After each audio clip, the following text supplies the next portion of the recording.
નર્મદા જિલ્લામાં ખાનગી ગોડાઉનમાંથી સરકારી અનાજ કૌભાંડનો પર્દાફાશ થયો છે, પરંતુ ચોંકાવનારી વાત એ છે કે અનાજ કૌભાંડમાં ભાજપ, કોંગ્રેસ અને આમ આદમી પાર્ટીના હોદ્દેદારોના નામ ખુલ્યા છે। સાગબારાના ખાનગી ગોડાઉનમાંથી 10,000 કિલો સરકારી અનાજનો જથ્થો અને ટેમ્પોમાંથી પણ અનાજનો જથ્થો ઝડપાયો હતો, જેમાં 8 આરોપીના નામ ખુલ્યા।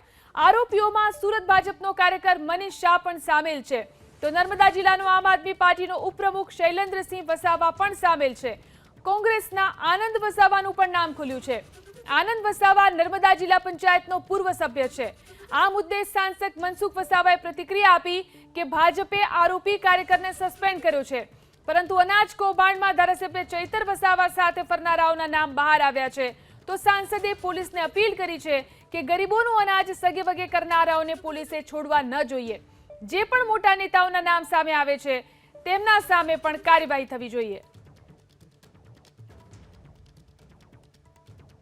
આજે ધારાસભ્ય એ શરૂઆતમાં તે કહી દીધું કે આ જે પણ કોઈ હશે એમને છોડવામાં નહીં આવે, અને ભાજપ પર આક્ષેપ મૂક્યો, અને એ જ પથ્થર એ ઉડીને એમને આજે વાગ્યો છે।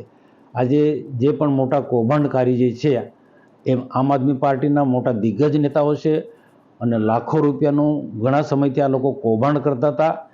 આજે પોલીસે કેટલાક લોકોને પકડ્યા છે, પણ હજુ 3-4 જે મુખ્ય આરોપીઓ જે છે, જે આમ આદમી પાર્ટીના, કોંગ્રેસના જે દિગ્ગજ નેતાઓ છે, એ પોલીસથી ભાગતા ફરે છે।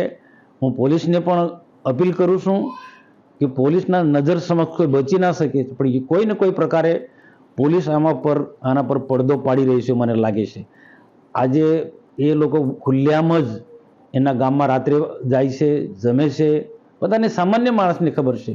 તો મારી એક અપીલ છે કે આવા મોટા ભ્રષ્ટાચારીઓને, કૌભાંડીઓને સમાજના દુશ્મન, ગરીબ સમાજના દુશ્મન કહેવાય, જે ગરીબોનું અનાજ, સસ્તા અનાજ જે સરકાર આપે છે એ સગે વગે કરે અને કરોડો લાખો રૂપિયા કમાવાના આ જે ધંધા કરે, એવા દુશ્મનોને પોલીસે કડક હાથે કામ કરવું જોઈએ।